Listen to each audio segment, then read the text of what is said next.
জোরকান সুবহানাল্লাহ। আল্লাহ নবী মুস্কি হাসি দিয়া সাহাবায়ে কেরামদেরকে বললেন, সাহাবীরা তাকায় দেখো, একজন জান্নাতি লোক যে নিজের জান মাল আল্লাহর কাছে বিক্রি করে দিয়েছে, এবার চাবির কসা নিয়ে তার হাতে দিয়ে বললেন, আল্লাহ তাআলা কবুল করে নিছেন, এখন সবগুলো তুমি ব্যবহার করবা, যখন আল্লাহ যেভাবে চায় ওখান থেকে তুমি দান করে দিও।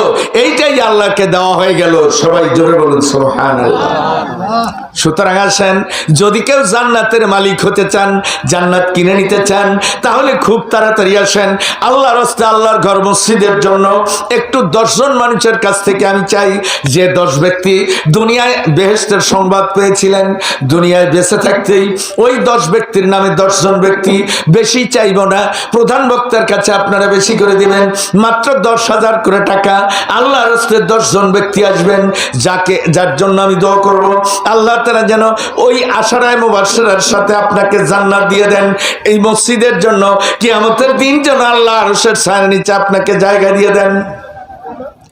10 জন ব্যক্তি, আরো 10 জনকে আমি চাই যারা মাত্র 5,000 টাকা করে আল্লাহর রাস্তে এই মসজিদের জন্য দিয়ে যাবেন। আমি তার জন্য হাত তুলে দোয়া করব। হতে পারে এই দান আপনার জীবনের শেষ দান হয়ে যেতে পারে, পরবর্তী দান করার সুযোগ আল্লাহ আপনাকে নাও বা দিতে পারে।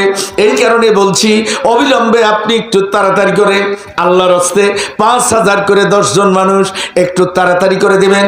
পাশাপাশি আপনার কাছে আমার আরজ করা রইল, একটু মেহেরবানি করে আসেন, আর 5 জন মানুষ আসবেন যারা 20,000 করে টাকা দিবেন। 5 ব্যক্তি, ইসলামের 5 বুনিয়াদ, এই 5 বুনিয়াদে 5 জন ব্যক্তি আসবেন যারা 20,000 করে টাকা দিবেন। আমি জানি কোন লোকের দেওয়ার সাধ্য আছে, কার দেওয়ার সাধ্য নাই, কারণ এটা হলো মনের ব্যাপার। কারণ দিয়া ধন বোঝে মন, আল্লাহর কেড়ে নিতে কতক্ষণ। ধন রত্ন দিয়া আল্লাহ শুধু মানুষের মন বোঝে, কেড়ে নিতে কারোই দেরি হয় না। অনেকের ছেলে বিদেশে আছে, অনেকের ভাই বিদেশে আছে, অনেকের আপনজন দূর দেশে আছে, কেউ অনেকে দূরে চাকরি করে। একটু মেহেরবানি করে, বিপদ আপদ মুসিবত হতেই পারে।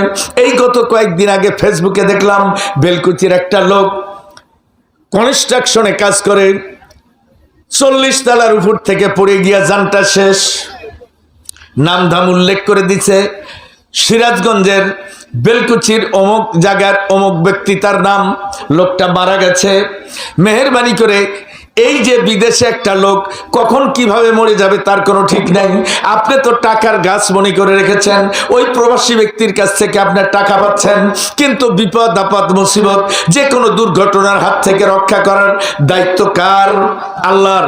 সুতরাং তার দেওয়া টাকার থেকে একটু 5,000 10,000 করে টাকা আল্লাহর রাস্তায় একটু আল্লাহর ঘরে আপনি দিয়ে যান।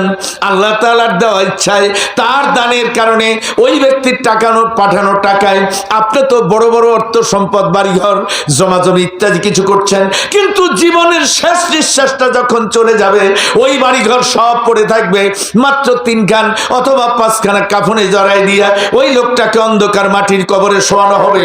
একটু মেহেরবানি করে আপনারা আসুন, কেউ দেরি করবেন না, বাইরে ঘোরাঘুরি করবেন না, আপনারা একটু তাড়াতাড়ি করে দেন। আমার মা বোনদের কাছে আমি বলবো, আপনাদের সামনে কিছু আজ আমি